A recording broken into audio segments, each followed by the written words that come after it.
Okay, అందరికీ నమస్కారం.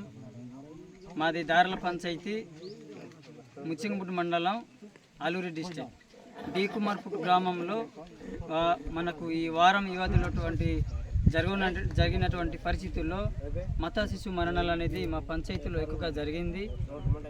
ఈ దేనివల్ల చనిపోయారు, ఈ కారణం ఏంటి, మెడికల్ డిపార్ట్మెంట్ వాళ్ళు వచ్చి ఈ యొక్క మరణాలపై అధ్యయనం చేయాల్సిన అవసరం ఎంతైనా ఉందని మనం డిమాండ్ చేస్తున్నాం.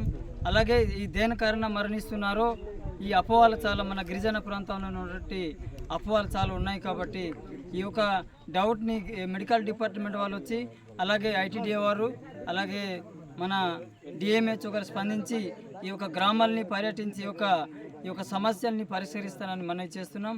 అలాగే మనకు చూస్తే తలిమ్మలో ఇద్దరు, డి కుమార్పుట్లో వెంటనే చనిపోవడం జరిగింది.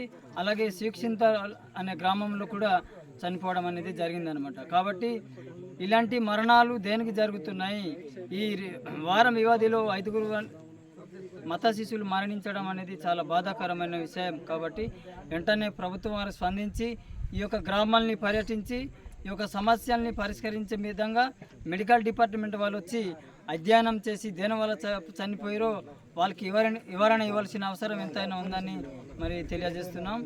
అలాగే ఐటీడీఏ వారు, అలాగే మిగతా డిపార్ట్మెంట్ వాళ్ళు కూడా ఆ కుటుంబానికి ఎంతో కొంత ఆర్థిక సాయం చేయాల్సిన అవసరం ఎంతైనా ఉందనుకుని మనం చేస్తున్నాం. కాబట్టి దయచేసి ఇక్కడ ఉన్నటువంటి ఈ డౌట్ని మెడికల్ డిపార్ట్మెంట్ వాళ్ళు వచ్చి క్లియర్ చేస్తారని నా యొక్క మనవి. ఇలాంటి విషయం చాలా బాధాకరం. వారం రోజుల్లోనే ఇలా చనిపోవడం అనేది చాలా బాధాకరమైన విషయం. కాబట్టి వెంటనే స్పందించి ఐటీడీఏ పిఓ గారు ఈ యొక్క మెడికల్ డిపార్ట్మెంట్ని అధ్యయనం చేసి మన డౌట్ని క్లియర్ఫికేషన్ చేస్తారని మనం చేస్తూ ముగిస్తున్నాం.